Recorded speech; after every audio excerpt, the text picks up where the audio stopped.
Bienvenidos a esta nueva etapa de los seminarios de la Academia de Ecología de Zonas Áridas del CIMNOR. Para mí es un placer comenzar con esta nueva etapa. A mí se me designó a partir del día de hoy como vocal y como responsable de los seminarios de la Academia los días viernes, ¿no? Y antes de comenzar, pues también darle un gran agradecimiento al doctor Jorge Cancino, que por varios meses se encargó de organizar y de llevar a cabo los seminarios, ¿no? El día de hoy, pues, comenzamos este nuevo ciclo de seminarios con una invitada muy, muy especial, una investigadora, acaróloga, ella muy importante y reconocida aquí en México, la doctora Margarita Vargas. Sandoval. Hablando un poquito de su carrera y de su trayectoria académica, la doctora Margarita Vargas Sandoval es profesora e investigadora de la Facultad de Biología de la Universidad Michoacana de San Nicolás de Hidalgo. Ella es especialista en taxonomía e importancia económica de ácaros y algunos otros insectos. Ella trabajó durante 15 años en la Escuela Nacional de Ciencias Biológicas en el Instituto Politécnico Nacional. Es reconocida por la Secretaría de Educación Pública con alta productividad en el perfil PROMEP, por CONACYT en el Sistema Nacional de Investigadores 1 y el Registro de Investigadores Michoacanos. Ella es miembro de la Academia Michoacana de Ciencias, ha cursado 95 cursos de actualización profesional entre diplomados, cursos y talleres.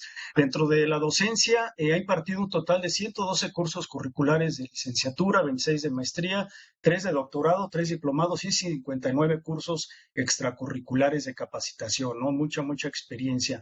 En investigación, ha descrito 8 especies nuevas de ácaros para la ciencia, ha publicado un total de 97 artículos en revistas indizadas, arbitradas y de divulgación nacionales e internacionales. Es coeditora de 2 libros científicos, autora de un libro y 18 capítulos del libro. Ha presentado 274 ponencias en 160 eventos científicos nacionales e internacionales. Ha impartido 58 conferencias magistrales y ha sido árbitro de 22 revistas científicas, ¿no? En la formación de recursos humanos ha dirigido 47 tesis de licenciatura, 5 de maestría y una de doctorado, y ha sido sinodal en 142 exámenes de licenciatura, 15 de maestría, 1 de doctorado, 5 exámenes predoctorales y sinodal de 3 exámenes de oposición. Ha asesorado un total de 47 alumnos de servicio social, 19 prácticas profesionales y 21 estancias de investigación del proyecto Delfín y Veranos de la Ciencia Nicolaita. Entonces, sin más preámbulo, agradezco mucho a la doctora Margarita Vargas Sandoval. Bienvenida, Margarita, y cuando gustes comenzar, adelante, por favor. Ay, gracias Alejandro. Muchas gracias por la invitación. Espero que esta exposición les sirva mucho porque es un tema apasionante, muy poco conocido en México, a pesar de que es tan extensa ¿cómo se llama? La enfermedad. Parece que no, parece que no, que nadie supiera de la enfermedad, que no está en México. En muchos médicos, de hecho, nos dicen que no está en México, pero ahora van a ver que sí está y quiero que pongan mucha atención. Yo estoy casi que puesta para hacer este tipo de presentaciones porque Lyme es una enfermedad que se confunde con otras enfermedades, que los médicos la están diagnosticando como otra cosa y que los biólogos, los agrónomos, los veterinarios son los principales gentes que deberían de saber cuáles son los síntomas y todo esto de la enfermedad para estar alertas a ellos mismos y a la gente de su entorno, ¿no? Entonces, voy a ser un poquito extensa en cuanto a las manifestaciones clínicas de la enfermedad, porque es bien importante que ustedes tengan conciencia de eso. Y al ratito les voy a platicar por qué me interesa que tengan conciencia. Ay, no pasa, ya pasó. Bueno, entonces la enfermedad de Lyme es una enfermedad que le llaman multisistémica, porque es una bacteria que va directamente a casi todos los sistemas del organismo, al sistema nervioso, a- al sistema digestivo, a todos los sistemas que se puedan imaginar, y ahorita van a ver todas las consecuencias que puede traer. Es una enfermedad muy importante porque solamente es transmitida por garrapatas, y es causada por una bacteria que originalmente fue descrita como Borrelia burgdorferi, que ahora se sabe que son varias especies las que causan diferentes síntomas o incluso en diferentes lugares hay varias especies que provocan esta enfermedad, pero todas son del género Burgdorferi. Esta, esta bacteria se sabían ya síntomas desde 1800. Hay descripciones de enfermedades que coinciden con la enfermedad de Lyme. Por ahí de 1900, un investigador describe la acrodermatitis crónica atrófica, que es uno de los síntomas de la enfermedad de Lyme. Hace una descripción muy detallada de la enfermedad, sin decir la causa ni el vector. Hasta después, en el siglo XX, ya fue que en Europa, por ejemplo, se dan cuenta del eritema migratorio, que es un síntoma que aparece en las primeras etapas de la picadura de la garrapata y la asocian con una picadura de garrapata, ¿sí? En 1910, que fue Afzelius el que lo asoció con la picadura de garrapata. Después ya hasta en 1975, fíjense, del 1910 hasta el 75, fue que aparecieron varios pacientes, 51 pacientes con diagnóstico de artritis reumatoide juvenil. Eran muchos jóvenes con artritis reumatoide y eso llamó mucho la atención. Esto fue en Estados Unidos, en la ciudad de Old Lyme, y en el de Lyme también, ¿no? Y esto llevó a que hicieran investigaciones. Sterling hizo muchas investigaciones al respecto y sacó la conclusión de que era una infección transmitida por garrapatas.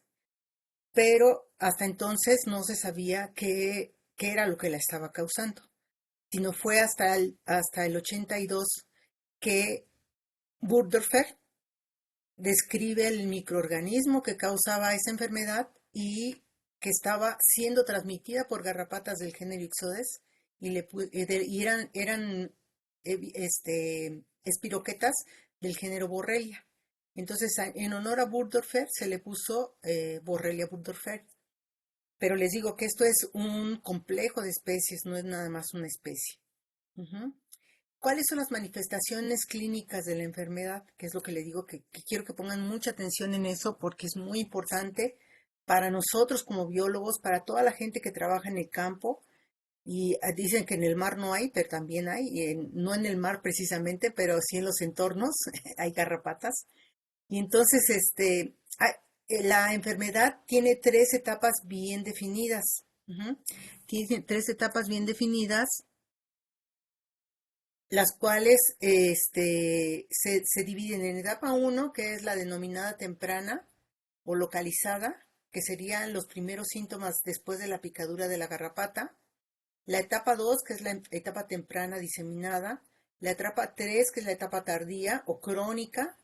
Y después de estas han descubierto, o sea, se ha visto que hay un síndrome post-Lyme. Hay ¿cómo se llaman? Algunos síntomas que suceden después de haber tomado un tratamiento, después de que se les dio de alta, un tiempo después vuelve a haber síntomas de Lyme, ¿no? Y a esto le llaman síndrome post-Lyme. Y ahorita también les platico por qué. Entre estas etapas, y eso es también lo difícil de la enfermedad, es que va a haber periodos de latencia asintomáticos. O sea que puedes tener algunos síntomas en la primera etapa, como el eritema migratorio, que solamente el 60% de las personas lo presenta, o no tenerlo, tener fiebre, dolor de cabeza, bla, bla, bla, como un resfriado, y después desaparecer totalmente por años. ¿Sí? Y después de años empezar a tener síntomas de la etapa 2 o ya incluso síntomas crónicos.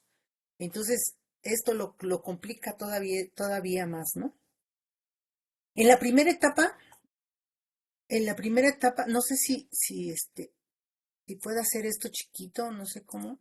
Ah, ahí está, porque no veo, ni yo veo. Ahí está. En la primera etapa, les digo que va a suceder de 3 a 30 días después de la picadura de la garrapata. Ujú. Va a haber una pápula o una roncha enorme, ¿sí? Que le llaman eritema crónico migrans o eritema migratorio. ¿Esto por qué? Porque puede aparecer en el centro la picadura de la garrapata y la roncha alrededor, pero de repente se quita y aparece por otro lado. O aparece en varios lados a la vez. O por ejemplo, aquí está la picadura de la garrapata y el eritema se hizo a un lado, ¿no? Entonces por eso le llaman migratorio. Sí, este les digo que es un síntoma que aparece más o menos en el 60% de las personas, no en todas. Ujú. Después puede resolverse en 3 semanas más o menos o persistir durante años. Los síntomas generales cuando está esta situación, y al principio, y es muy notorio porque hay una fatiga crónica, o sea, de esas de ganas ni no de no levantarse, ¿no? En general es un malestar como si tuviera una gripe. En algunas ocasiones les dicen que es dengue o que es ahora con el COVID, ¿no? Hay fiebre, hay escalofríos, dolor de cabeza, dolor de articulaciones como si fuera así una gripe fuerte o dengue. Ujú. Y dolor muscular y sobre todo adenopatías. Las adenopatías se van a dar particularmente en la parte de la cabeza. No importa en dónde les haya picado la garrapata, las adenopatías van a ser en la parte superior del cuerpo. Y entonces se inflaman todos los ganglios del oído, de atrás del oído y enfrente del oído, de la parte de la mandíbula, del cuello y de la parte trasera del cuello. ¿Sí? Entonces, esto si ustedes tienen, si tienen esta roncha y se sienten los ganglios inflamados, pues ya están infectados con Lyme. Después, después que cambie esto, espérenme un ratito, no quiere cambiar. Ah. Bueno, en la etapa 2 ya va a ser después de 2 semanas a 6 semanas de latencia de la bacteria. Aquí ya la bacteria va a entrar por vía sanguínea y se va a diseminar en todo el cuerpo. Y aquí es donde empieza lo multisistémico, ¿no? Porque va a haber manifestaciones clínicas que involucran el corazón, el sistema nervioso, las articulaciones y la piel. Ujú. En el corazón, por ejemplo, hay carditis. Ajá. Son lesiones del miocardio que podrían ser o parecerse a infartos, ajá, o a arritmias. En muchas ocasiones se trata como si fueran unas arritmias e incluso se han llegado a operar gente se les pone aparatos para las arritmias y resulta que siguen con lo mismo y es la bacteria la que está causando esto. ¿Sí? En las manifestaciones neurológicas, si ustedes han tenido o conocen a alguien que haya tenido parálisis facial, ¿sí? Que sea así como que, ay, es que esta persona es muy relajada y tiene parálisis facial, pues es pues, muy posible que sean manifestaciones de Lyme. Ujú. O puede tener parálisis facial de un lado, le dan medicamento, ejercicios y todo, se compone y después viene del otro lado. Ajá. O después del tratamiento viral que les dan para las parálisis faciales, no se alivia, o sea, tiene todavía desformada la boca o el ojo o así, y es muy probable que sea Lyme. Entonces, por aquí va. Eh, Otras manifestaciones neurológicas son que vas a tener adormecimiento en las manos. Es como si tuvieras todo el día un hormigueo, cuando se te duermen las manos y te dan hormigueos así. Debilidad, no puedes abrir un frasco con las manos. No puedes cargar nada pesado con las manos porque se te cae. Incluso, llega a ver, si es grave, llega a ver, no puedes caminar. O sea, puede ser en las manos y en los pies y la gente deja de caminar, o sea, tiene que estar en silla de rueda. En estas manifestaciones se van, les digo, se van a todos lados, ajá, y también se pueden ir a las articulaciones y a la piel. Aquí en la piel hay gente que la han tratado incluso ¿cómo se llama esto? De cáncer de piel y es Lyme. La acrodermatitis crónica es típica de Lyme, ¿sí? Obviamente los dolores musculares, las articulaciones se inflaman, duelen muchísimo. En el sistema digestivo, pues tiene uno náuseas todo el tiempo tienes como problemas digestivos, ¿no? No puedes digerir, no puedes, según tú, ¿no? Pero son cuestiones que provoca la bacteria, ¿no? En el corazón les digo que muchas veces gente ha entrado a la parte de cardiología con palpitaciones y un montón de cosas, y del 80 al 90% del bloqueo articular le ponen sus marcapasos, le hacen operaciones, le destupen supuestamente las células y todo, las arterias y todo, y sigue con los síntomas. Y lo único que requiere es que se le haga un tratamiento de la enfermedad de Lyme. Entonces también es importante que sepamos este tipo de cosas. Aquí están las manifestaciones de la parte de las parálisis faciales, ajá, y el adormecimiento de los miembros, pero además hay gente que ha caído en coma, como por encefalitis, ¿sí? Porque es una inflamación del cerebro y entonces entra en coma y no despierta hasta que el cerebro se desinflama y pueden combatir algunas de las bacterias. Pero he sabido de casos que no hacen no hacen la prueba de Lyme y entonces la tratan con antibióticos para virus o con antivirales y todas estas cosas y sigue con el problema, ¿no? O pasa, porque les digo que hay periodos asintomáticos de esto, se le quita y después le viene otra cosa, ¿no? Tengo un caso aquí en Morelia de una niña de 17 años que cayó en coma por 3 meses en el hospital infantil. No le quisieron hacer la prueba, la sacaron del coma y ahorita, después de 6 años, tiene problemas articulares fuertes, ¿no? Eso es un síntoma típico de Lyme.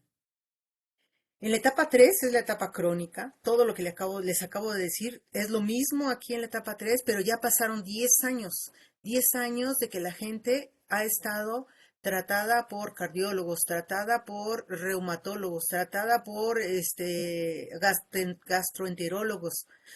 Muchos médicos, esta gente con etapa crónica ha pasado por muchos médicos con un gasto físico y un gasto emocional y monetario bastante fuerte. Ajá. Y ya, por ejemplo, las alteraciones articulares ya son a veces irreversibles, ¿sí? A veces la gente ya no puede, está en silla de ruedas, ya no puede volver a caminar. Eh, Tengo otro caso de una persona que por años estuvo con la enfermedad supuestamente asintomática y murió de un paro cardíaco a causa de Lyme. Em, ¿Qué más a la gente de acrodermatitis crónica que la han tratado por años como si fuera cáncer de piel o otra enfermedad que se confunde mucho, que es la psoriasis. No sé si han visto a gente que tiene psoriasis. Esa gente puede ser que sea Lyme. Ujú. Y bueno, les digo, la parte de articular es la más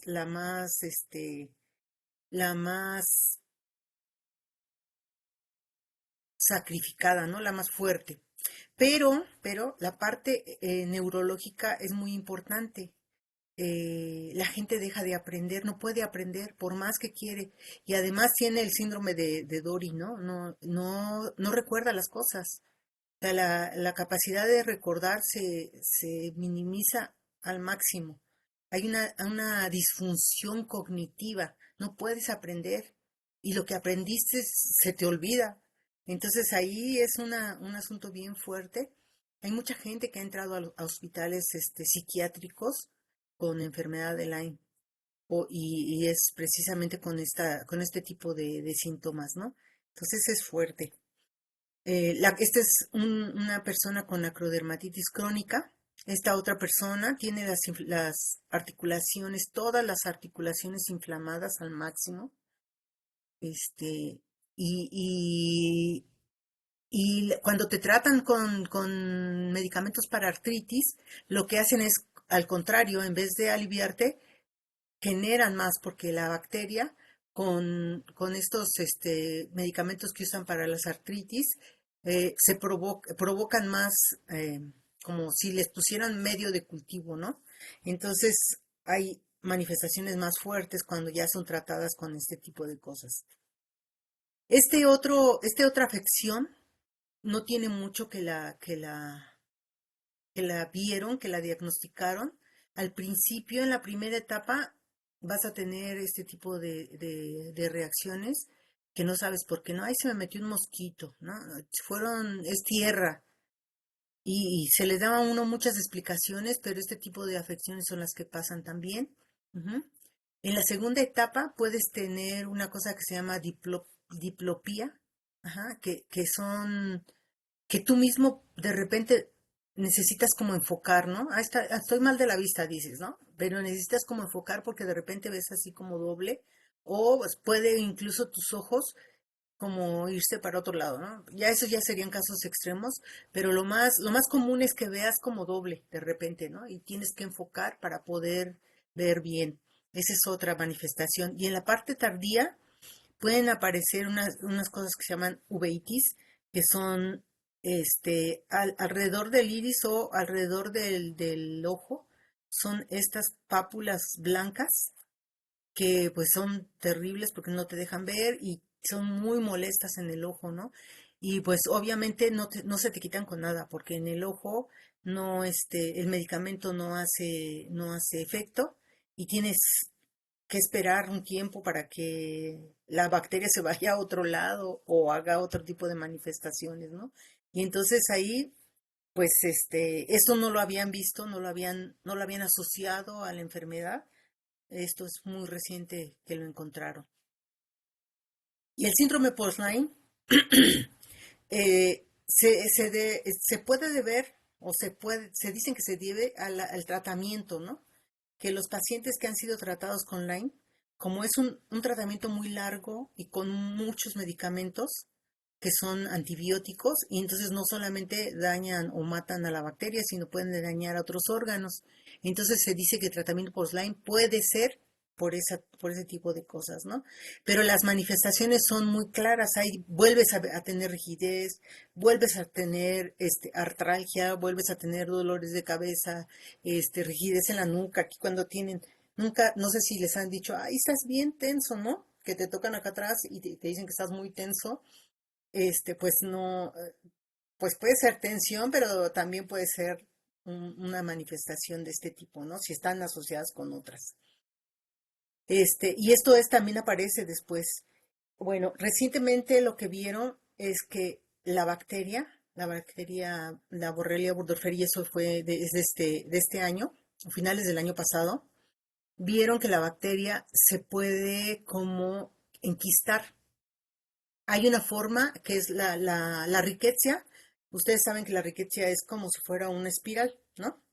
Bueno, la rickettsia, esta Borrelia burgdorferi o varias de las especies Borrelia spp, lo que hace es que se enquista y se forma en forma de L o de T, ¿sí? No es espiralada, y esa forma de L o de T permanece en algunos órganos por N tiempo. ¿Sí? Es lo que creen que cuando se hace, que no hay manifestaciones y ahí está enquistada.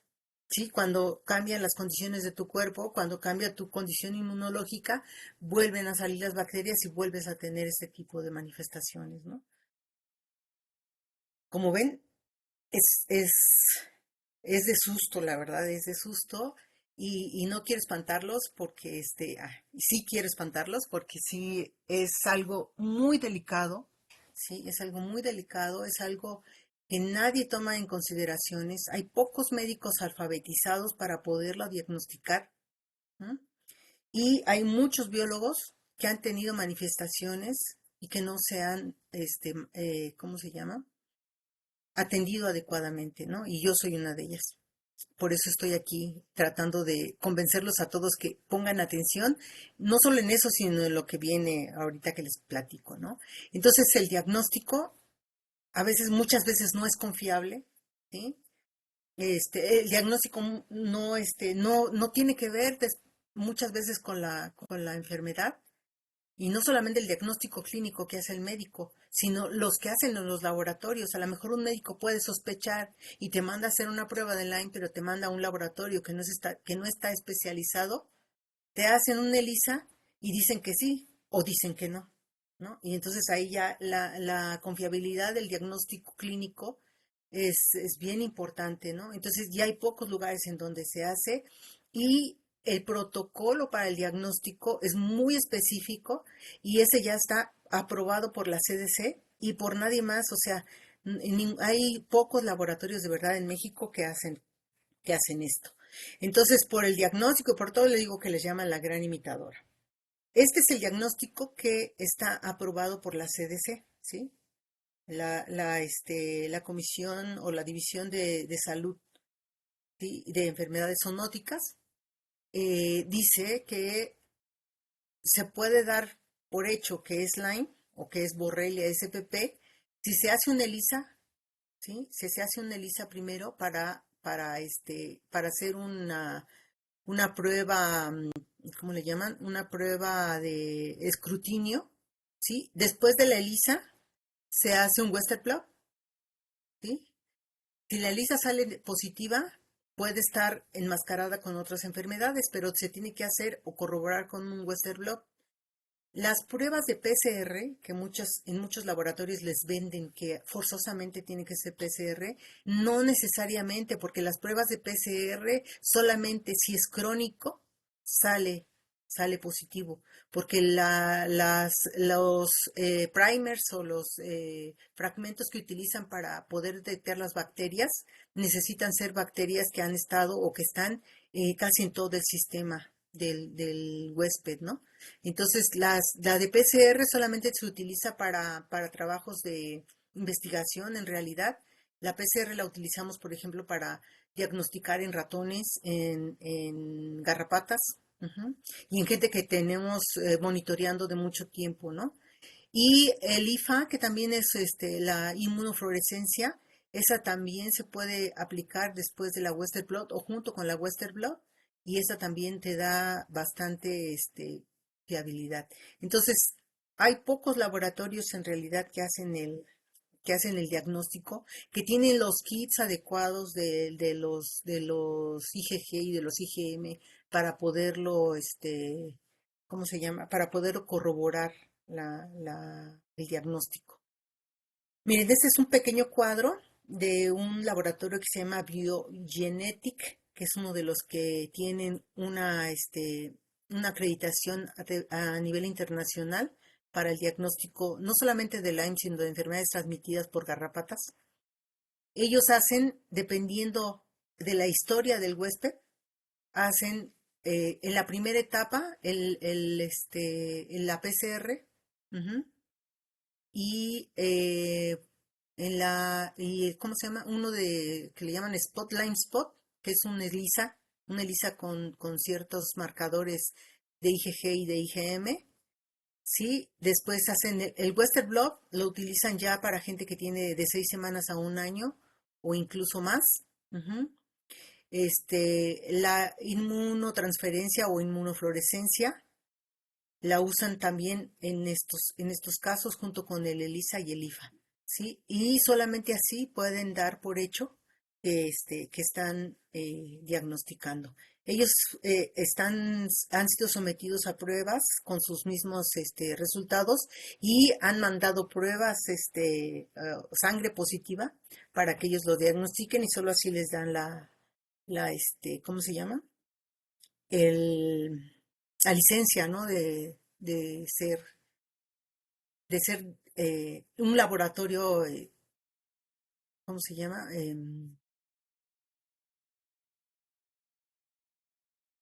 Apto para esto. Bueno, es una enfermedad terrible, la verdad, ¿sí? Pero la, el tratamiento no es tan terrible, ¿sí? Es terrible porque en muchas gentes dicen que tomar muchos antibióticos daña tu organismo y entonces ya no quieren tomarlos, principalmente la gente de campo. Yo tengo varios casos de gente que ha sido infectada de gente de agrónomos, agrónomos y gente de campo que se dedica a los aguacates y a las hortalizas y que no quiere tomar el medicamento porque dice que es mucho medicamento, que su cuerpo no lo resiste y entonces prefieren la parte herbolaria, pero la parte herbolaria no ayuda. Sí ayuda, pero no elimina por completo la bacteria, porque les digo que se va a todos lados, entonces hay que atacarlo por todos lados. La doctora Almudena decía, tenías que estar impregnada completamente de la penicilina o de lo que usan pues para matarla antes de que te pueda hacer algo, ¿no? Y son meses, ¿sí? Hay gente que dice que con 3 semanas, y ahorita les voy a decir por qué no, y hay gente que dice que meses. Yo tuve un tratamiento de 3 años, ¿sí? Porque con un tratamiento de 3 semanas me dieron de alta y a los años, ¿sí? Ya se hizo crónico y ya cuando fue crónico ya tuve que hacer un tratamiento de 3 años en donde me dieron doxiciclina, me dieron acitromicina y ¿cuál otra estuve tomando? Y amoxicilina. Entonces era un tratamiento de veras fuerte y difícil. Pero miren, en este cuadro vemos la picadura de la garrapata cuando empieza en muchos lugares en donde se sabe perfectamente que hay Lyme y que es endémico, como por ejemplo todos los alrededores de Lyme y toda la parte que es noreste de Estados Unidos y de Canadá, la parte sureste de Canadá, es una zona endémica. Entonces ahí cuando hay una picadura de garrapata inmediatamente dan el tratamiento sin averiguar más. ¿Mm? Obviamente, si después de la picadura tiene el eritrema, que les digo que es el 60% más o menos, en esas zonas inmediatamente dan el tratamiento. Ujú. Y en otras zonas todavía mandan a hacer el diagnóstico, ¿sí? Y dan el tratamiento. Ujú. Ya cuando es crónico o cuando tiene malestares generales, dolor de cabeza y todo esto, lo primero que hacen para descartar si no saben que que hubo una picadura de garrapata es mandar a hacer las pruebas y dan el tratamiento. Ujú. Y en algunos casos les digo, ya en los lugares donde se sabe, ni siquiera hacen la prueba, dan inmediatamente el tratamiento. Bueno, por si fuera poco lo que hace la Borrelia burgdorferi, la garrapata tiene la capacidad de infectar no solamente de borrelia, sino de otros parásitos que les llaman coinfecciones. Y no es una condición, o sea, no es que, o por suerte, ¿no? Por suerte nada más me infecté de borrelia, ¿no? Cuando tienes borrelia, también tienes coinfecciones. La más común es Rickettsia y Ehrlichia. Pero Rickettsia y Ehrlichia con un tratamiento corto de amoxicilina o de estas medicamentos caen inmediatamente, no son tan resistentes ni tan difíciles de matar como la borrelia. Ujú. Y hay otros como la anaplasmosis y la babesiosis que también entran como coinfecciones y esas se tienen que tratar con otros medicamentos que son para parásitos más, pues ¿cómo se llama? Para protozoarios, ¿no? Porque estos son parásitos ya de otro tipo. Y entonces, los laboratorios en donde hacen la prueba de Lyme también tienen la capacidad de diagnosticar a las coinfecciones y ya. Yo tenía Lyme, tenía anaplasma, tenía babesia y tenía Rickettsia. Y bueno, primero se acabó la babesia, digo la Rickettsia, después la anaplasma y la babesia, que también son fáciles de matar, y duré por mucho tiempo con Lyme. Aquí tenemos ¿Cuál es la importancia de la enfermedad de Lyme? Hay una cosa que le llaman ecoepidemiología, que tiene que ver con todo el ciclo de transferencia o de transmisión de la enfermedad. Tiene que ver con los vectores, con los reservorios, con todos los componentes del ciclo, vamos a ver, a decirlo así. De hecho, por ejemplo, cuando nosotros empezamos a trabajar aquí en México con Lyme en 1999, por ahí, 98, 99, no había una sola persona en México que creyera que hubiera Lyme en México. Y de hecho la CDC y la Secretaría de Salud nos dijo que si no teníamos el vector y el reservorio, esa gente que estaba infectada aquí en México era que se había infectado fuera, que había estado en Estados Unidos y que de ahí vino y se infectó y nada. Pero esa gente que tenía la doctora Gordillo del Centro Médico del siglo XXI nunca había salido de México. Entonces era ilógico que ellos hubieran adquirido la enfermedad fuera y entonces empezamos a buscar los vectores y los reservorios aquí en México. ¿Qué es lo que pasa también con el cambio climático? Bueno, para no dejar el tema de boga fuera, pues el cambio climático también tiene mucho que ver en todo este asunto de las enfermedades zoonóticas, ¿sí? ¿Por qué? Porque hay un cambio en corto tiempo de los hábitats en donde se encuentran los huéspedes y las garrapatas son otro caso, ahorita van a ver, son un caso extremo de vectores. Entonces, cuando hay un cambio climático, hay un cambio en la vegetación, hay un cambio en el suelo, hay un cambio de uso de suelo, ¿sí? Y entonces todas las enfermedades y cosas que andan por ahí en esa parte, si está el vector adecuado, ujú, y los reservorios adecuados, pues pasa de la parte silvestre a la parte doméstica, ¿no? Del humano, de los animales silvestres a los animales domésticos y al humano. Y entonces se convierte en un problema mucho más fuerte todavía, ¿no? Y en esta parte, por ejemplo, se han hecho muchos trabajos de predicción, de predicción, que la realidad sobrepasa esos trabajos de predicción. Ahora van a ver. Les digo, las garrapatas son un punto aparte. Y aparte de que son, que tienen importancia porque toman sangre, son hematófagos obligados, ¿sí? No hay una parte que no hay una etapa de desarrollo de ellas que no tome sangre. Son hematófagos obligados, necesitan tomar sangre. Ujú. Necesitan, además, su forma de tomar sangre también es muy particular.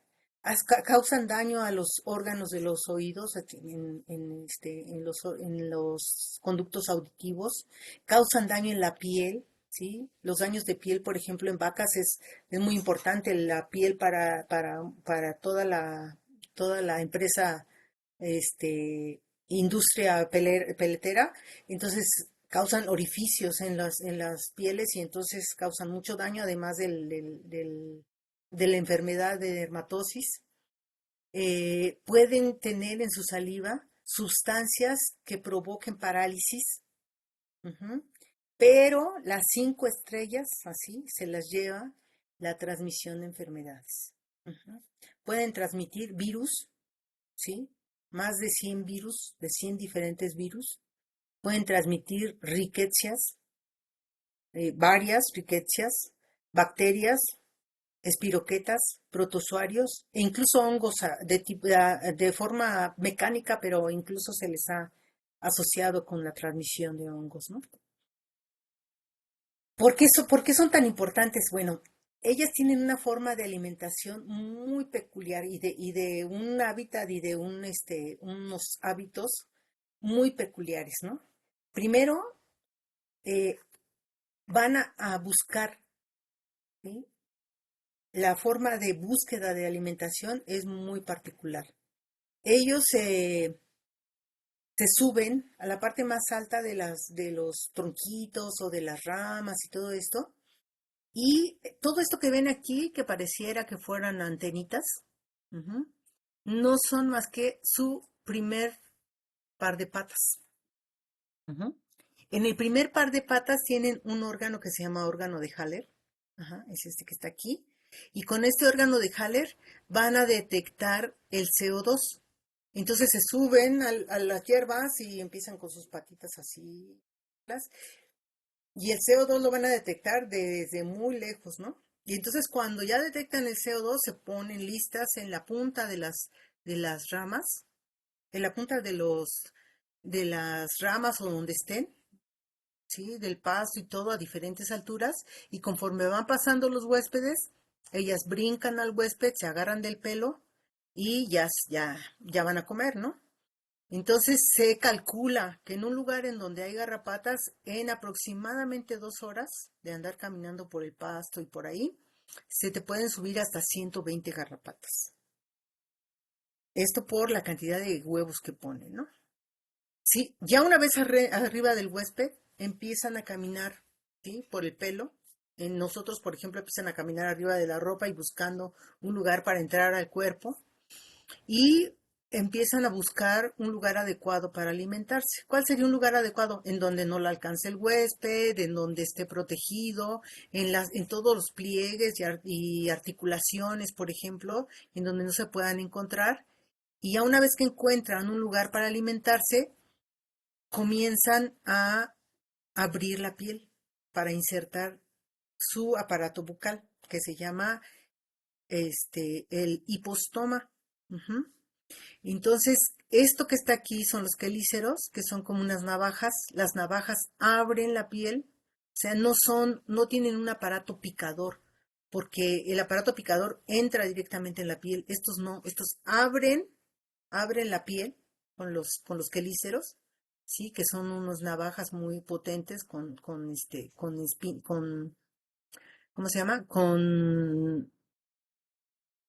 Se- bueno, unas navajas que abren la piel, ajá. Y ya una vez que con los quelíceros abren la piel, va a entrar el hipostoma, que es la parte ventral del natosoma, ujú, que tiene todas estas estructuras como espinas encontradas, y estas espinas encontradas se fijan a la piel. Además de las espinas, se van a fijar con una sustancia cementante que ellas mismas secretan, y ya está completamente fijado a la piel. Si se dan cuenta, entonces, estas no se alimentan como los mosquitos. Los mosquitos se alimentan, entran directamente al torrente sanguíneo, a las vénulas o a las venas, y succionan la sangre. Estas no. Estas abren la piel, meten su aparato bucal, ujú, y ya una vez que está fijo el aparato bucal, es que empiezan a verter todo lo que hay en su sistema, en su aparato digestivo, ¿sí? Sus glándulas digestivas y las glándulas salivales. Y entonces hagan de cuenta que todas estas sustancias van a formar abajo de la piel, tienen enzimas que degradan la piel y van a formar un charquito de sangre que se llama sangre extravasada. Estas garrapatas se van a alimentar por sangre extravasada, ¿ok? Una vez que ya tienen el charquito aquí, ajá, hay varias vénulas que confluyen aquí a esta parte del charquito de la sangre extravasada, pero ya cuando está pasando esto, ujú, cuando ya la garrapata empieza a succionar sangre para alimentarse, ya entraron todas las bacterias que pudieron imaginarse. Y ya una vez adentro en la sangre extravasada, se van por el torrente sanguíneo. Entran por el sanguíneo. Entonces, se dice que se alimentan en tres partes, ¿no? Una cuando empieza a verter todo esto que les digo, la otra ya cuando se hace el charquito y después ya cuando empieza a succionar. Una vez que empieza a succionar, sigue bombeando lo que está en las glándulas salivales, ujú, y para seguir manteniendo ese charquito de sangre trasvasada porque tiene varias sustancias que ahorita les platico qué son. Ya una vez que está completamente repleta, ¿sí? Esta es una garrapata hembra recién eclosionada y esta es una garrapata hembra ya perfectamente alimentada. Ya una vez que está perfectamente repleta, se suelta de la piel y cae al suelo para poner huevecillos. Ajá. Y ahí pone miles de huevecillos. ¿Qué es lo que tiene la saliva? Bueno, La importancia de las garrapatas es que tienen ¿cómo se llama? Una naturaleza, una desnaturalización y una respuesta defensiva, ujú, que van a, eh, a bloquear la respuesta inmune del huésped. A eso se le llama una entrada de bacterias o entrada de patógenos asistida por la saliva. Ujú. Entonces los patógenos van a tener toda la libertad de poder entrar como quieren, hasta donde quieren al huésped, sea quien sea, aunque tenga un sistema inmunológico súper, de todos modos, ellos tienen sustancias anestésicas, sustancias anticoagulantes, antiplaquetarias, mediadores vasoactivos, sustancias citolíticas, ujú, antihistamínicos,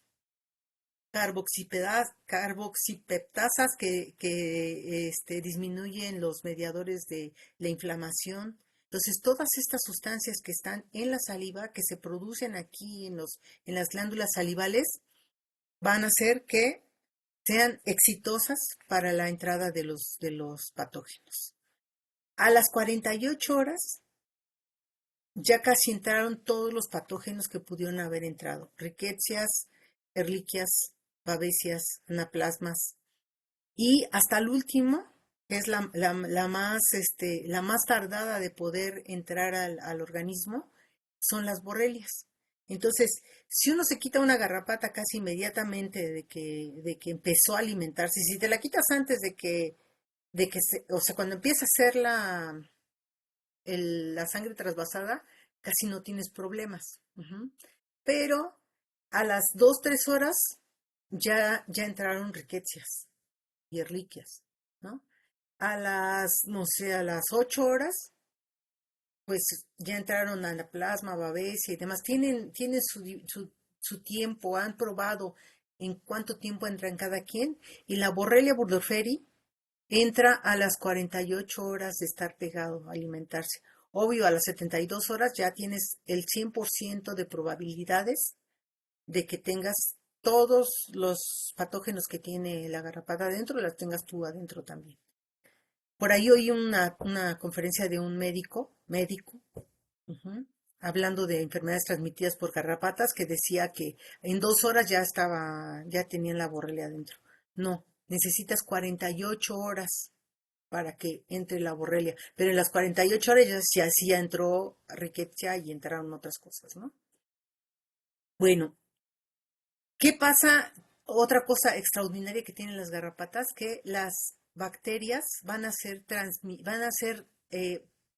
ella va a ser un excelente vector y un excelente reservorio, porque las bacterias van a pasar de una garrapata a otra a través de la transmisión transovárica. Esto quiere decir que la garrapata se infecta y las bacterias pasan a través del hemolinfa hacia los ovarios, y cuando salen los óvulos ya vienen infectados, ya traen su carga de bacterias, ¿sí? La otra es la transmisión transestadial, que no es tan difícil. Ya una vez que se infecta la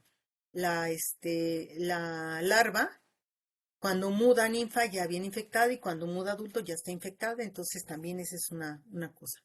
La otra es que también se pueden infectar por coalimentación. Ujú. Cuando ustedes ven una bola de garrapatas ahí todas comiendo del huésped, en esa bola de garrapatas pues hay un charco, una sangre trasvasada ahí, y entonces todas se alimentan de todo lo que hay ahí, y si alguna de ellas no estaba infectada, ahí se puede infectar perfectamente. Ujú.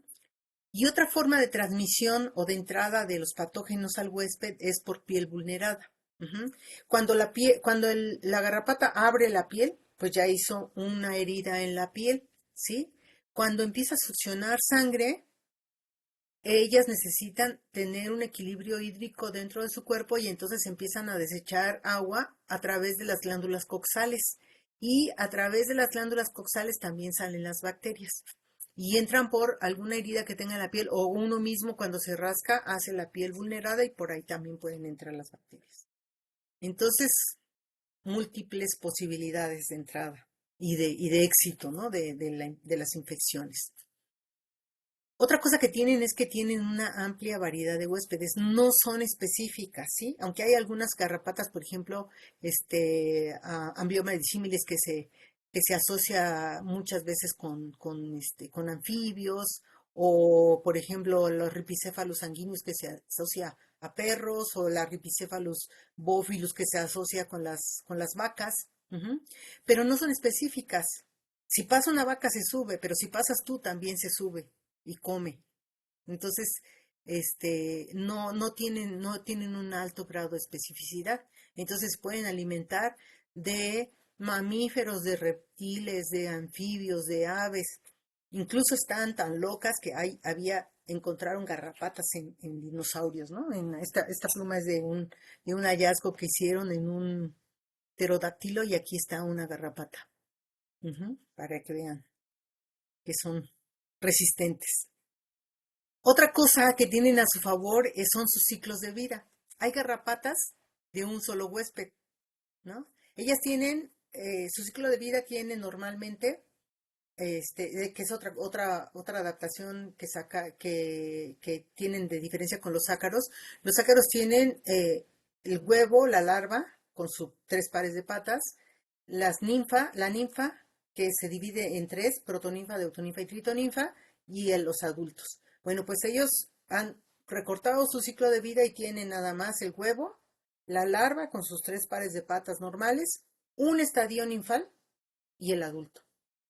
Este ciclo de vida puede ser de un solo huésped, o sea, hay especies como Ripiciferus microplus, microplus, que es de un solo huésped, y entonces nada más arriba del huésped, se cambia, ujú, baja la hembra, pone los huevecillos, nacen las larvas, se suben al huésped y arriba del huésped pasan de larva a ninfa, de ninfa a adulto, y aquí mismo copulan y baja, y ya que está la hembra lista para ovipositar, baja a la tierra y ahí oviposita. Estas son las garrapatas de un solo huésped. Las garrapatas de dos huéspedes, la larva necesita de un huésped más pequeño. Regularmente son roedores. Ujú. Y después nace la ninfa y la ninfa se sube a un huésped mayor y arriba de ese huésped mayor va a hacer las mudas hasta adulto, etcétera, etcétera. Y hay garrapatas de tres huéspedes, ¿sí? Y aquí en la de tres huéspedes es lo más complicado, ¿no? Porque las larvas necesitan de un huésped pequeño, las ninfas de un huésped un poquito más grandecito, ajá, y los adultos de un huésped ya mucho más grande. Y aquí es donde se complica todavía más, ¿no? Porque todos los parásitos que puedan tener las diferentes especies que están entrando en el ciclo de vida de este animal, pues entonces pueden pasar de un animal a otro y cuando tienen oportunidad de infectar a los domésticos y a nosotros, a los animales domésticos y a nosotros, pues aquí ya es cuando empiezan los problemas, ¿no? Otro pequeño problemita es que los ciclos de vida pueden prolongarse hasta 1622 días, imagínense eso. O sea, un ciclo normal de garrapata dura 38 horas, 38 días, si pasan de un estadio a otro normal, así, ¿no? Si pasan de huevo a larva, de larva a ninfa, de ninfa a adulto y ya, 38 días aproximadamente. Pero pueden tener ujú, etapas según la temperatura y en donde estén, donde se prolonguen por días o pasar etapas de inanición, o sea, en etapas en donde, o días o periodos en donde no se alimentan porque no pasen huéspedes, o por ejemplo los que están en nidos, que estén en los nidos y no se alimentan, y entonces los ciclos de vida pueden durar hasta 1600 días, que es lo que se ha visto así normal, ¿no? No se han investigado mucho, pero normal, hasta 1600 días pueden pasar sin alimentarse, o sea, para cubrir totalmente el ciclo de vida. Por fortuna, las hembras solamente ponen una sola vez huevecillos, pero los huevecillos pueden ser desde 2500 hasta 3500 normalmente. Pero hay unas especies que son enormes que viven en Centroamérica que pueden llegar a poner hasta 15,000 huevecillos. Y entonces estas masas de huevos las ponen en el suelo, en la vegetación y todo esto, y ahí nacen las larvas, y cuando nacen las larvas es cuando se pone bueno el asunto, porque cuando uno va caminando, les digo que hasta 250 larvas en una caminata de 2 horas pueden tener arriba. Otra cosa es que son altamente esclerosadas, bien difíciles de matar, no se pueden aplastar, los animales mismos tratan de quitárselas y no se las pueden quitar, no las matan con nada, son muy esclerosadas, tienen, además de que tienen las placas, el exoesqueleto es muy duro, entonces son muy esclerosadas. Tienen pocos enemigos naturales, ¿sí? Entonces se conocen, por ejemplo, algunos hongos que sí pueden atacarlos. Aquí el problema es que la gente quiera usar los hongos para matar las garrapatas. Hay algunas hormigas y ácaros que se comen los huevos, pocos en realidad. Hay algunas aves que pueden quitar las garrapatas de los animales arriba. Hay un caso ahí en Facebook que salió de los tapirs que se tiran en el suelo para que vengan las aves y se coman las garrapatas, ¿no? Se quedan ahí acostaditos para que los desgarrapaten. Y hay una garrapata una garrapata, una avispita que es muy interesante, pero que no se ha estudiado. Esa sí es súper específica y de una sola garrapata pueden salir hasta 25 avispitas, ¿no? Estas sería muy importante estudiarlas como para control, como para control de las garrapatas, parasitoides de control.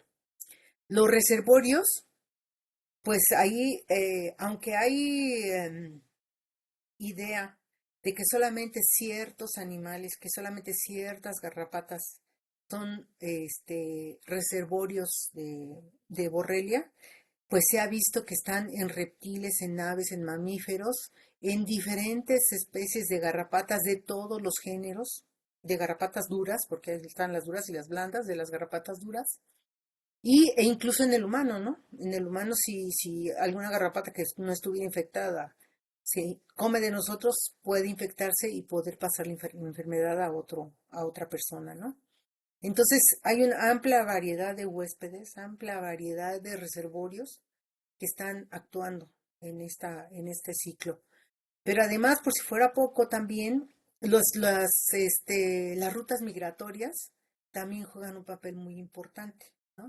Simplemente, por ejemplo, hay unas aves en donde se les han encontrado las garrapatas infectadas con Borrelia burgdorferi y miren su ruta de migración, ¿no?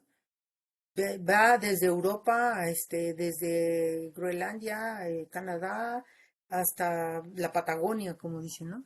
Entonces, estas rutas migratorias es muy probable que por ahí pues estén diseminando las borrelias, pero bueno, ¿qué hablamos de las rutas migratorias del humano, ¿no? Estas son las líneas aéreas de donde vamos y venimos todo el tiempo, ¿no? Y ahí también estamos siendo un factor muy importante en la diseminación. Eh, la cantidad de casos que hay de borreliasis en Estados Unidos y en Europa es alarmante. Entonces se piensa que no solamente las garrapatas juegan un papel importante, porque mucha gente que está infectada no tiene idea de que le haya picado ninguna garrapata ninguna vez, ¿no?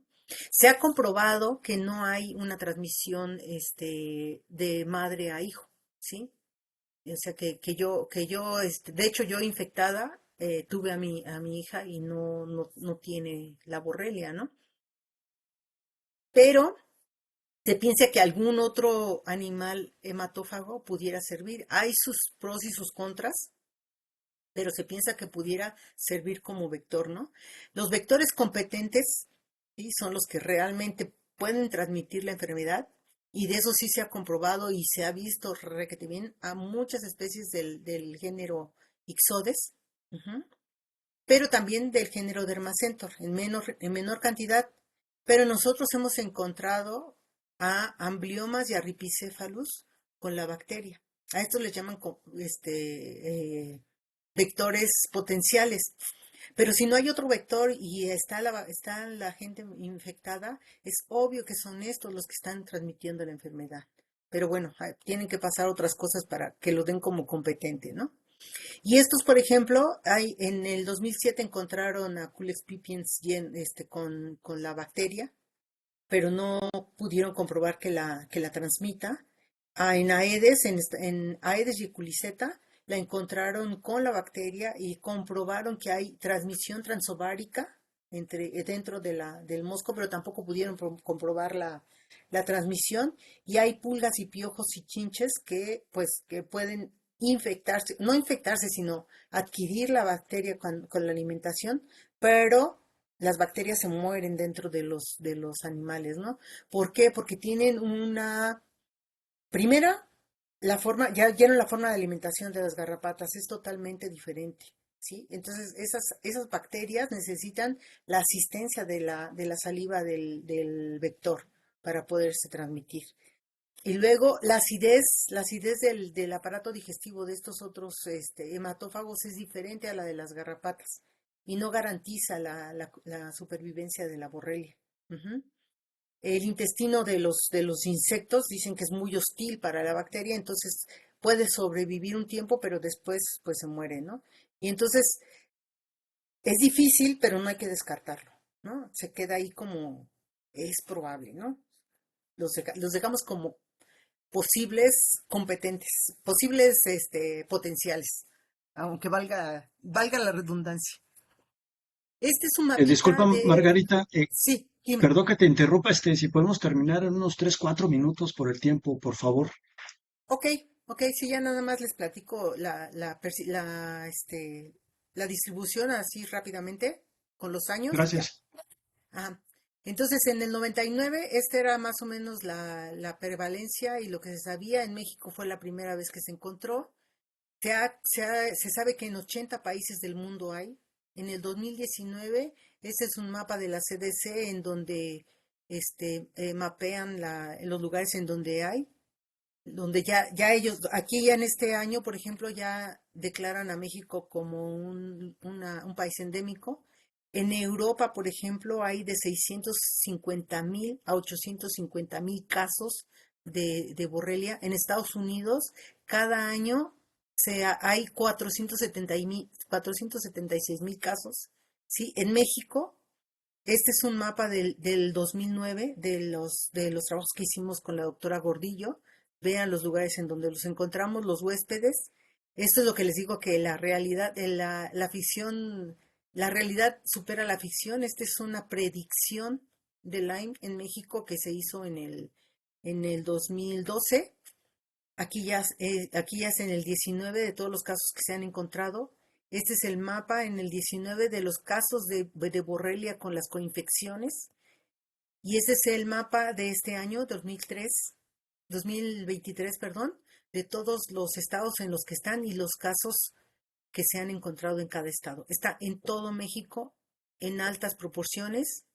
Hay que tomar en cuenta la interacción de los huéspedes con los vectores, ujú, de los biomas que están actuando en estos, ¿sí? Este es un estudio que se tiene que hacer todavía más intensamente.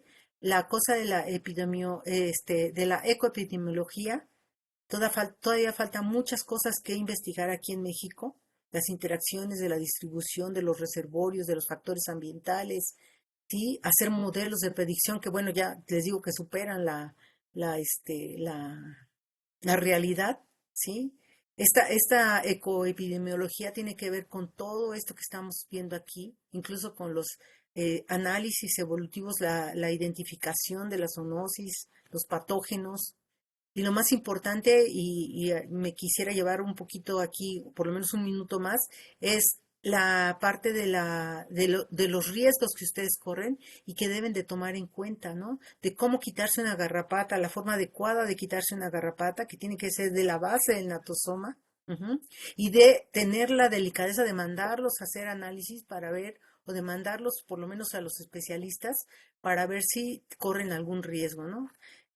No sé si, a ver, bueno, aquí nada más unos segunditos para ver la parte que no deben hacer es apachurrarlas, porque ahí, cuando se la tratan de quitar de esa forma, lo primero que hacen es todo lo que tiene, todas las bacterias y todo lo que tiene en el tracto digestivo y en las glándulas salivales, la exprimen dentro de ustedes. Y ahí, pues si no habían entrado, ya entraron. Y además, ¿cómo se llama? Además, cuando la quitan, no sale el natosoma y se queda dentro de ustedes, ¿no? Y entonces la forma correcta puede ser esta, con una aguja en la base del natosoma,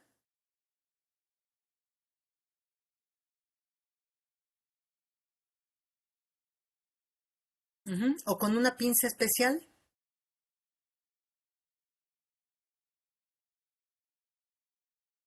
Ah, bueno, y mandarla a hacer sus análisis, ¿no? Lo que les digo. Con una pinza especial de la base del natosoma, ni siquiera tan especial, sino simplemente que lo agarren de la base del natosoma, ¿no? Y con eso le dan una vueltita y ya sale. O con estas pinzas, que esas son, que las hacen en Estados Unidos, que es como si fuera con un lacito, la agarran y ya la sacan. Esa sería la forma ideal. Pero además de que ustedes lleven una vestimenta adecuada al campo, ¿no? Que no se vayan con tenis, con short y todo, que lleven su protección y que se revisen inmediatamente después de que van al campo. Este, eso en la medida que ustedes reporten todas las incidencias que tengan, pues vamos a lograr que la CDC y que en México la Secretaría de Salud este, dé recursos el diagnóstico en los hospitales y en los lugares de salud pública y dé también recursos para la preparación de los médicos que se alfabeticen en la enfermedad, ¿no? Estas son dos personas con las que he trabajado ya desde hace muchos años. Ellas son también alumnas de la doctora Gordillo, con la que empezamos a trabajar primero. Almudena es médico y Carolina es la que hace los diagnósticos. Ella es la que está especializada en los diagnósticos de Lyme y de enfermedades transmitidas por garrapatas. Creo que no me di cuenta, me fui de vino, perdón. Ya. Perfecto, Margarita. Pues te agradezco mucho tu tiempo y tu disposición para esta aterradora plática, pero también muy informativa, ¿no? Sobre Sí, todo para la cuestión de prevención. Yo te agradezco mucho. Desafortunadamente, pues no tenemos mucho tiempo para preguntas. Los estudiantes, pues ya sabes, no tienen sus clases. gracias. Te agradezco de nueva cuenta. Dejé en el correo o en el chat tu correo por si alguien tiene alguna duda, alguna pregunta muy particular, se pongan en contacto contigo, y no solamente para dudas, sino incluso algún tipo de colaboración. Yo les Claro que agradezco sí. mucho a todos los presentes y no sé si quieres comentar algo final, Margarita, Nada por más, favor. sí, nada más que si ya tienen mi correo y tienen alguna duda o alguien que tenga algún problema, yo les puedo mandar un cuestionario que tenemos en donde podemos discernir si sí o no son potenciales enfermos o que necesiten hacerse la prueba, ¿no? Con mucho gusto se las mando y la analizamos y les comento. Perfecto. Pues muchas gracias, Margarita. Si quieres, me la haces llegar a mí y yo se las proporciono aquí a todos los que estamos aquí en el CIBNOR, con mucho No, gusto. eso sería genial, sí. Bueno, pues Perfecto. Bueno, muchas gracias a todos. muchas gracias a todos. Excelente viernes y nos vemos dentro de 8 días para el siguiente seminario donde tendremos al doctor Uri García de la UNAM Iztacala hablándonos un poquito de serpientes de cascabel de México. Muchas gracias a todos y que tengan excelente día. Bye. Gracias.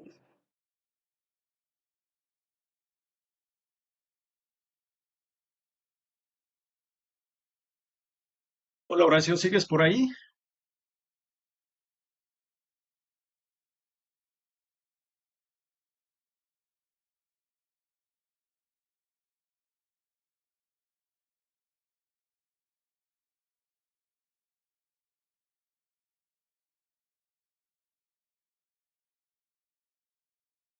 No, bueno, Horacio, ¿sigues por ahí?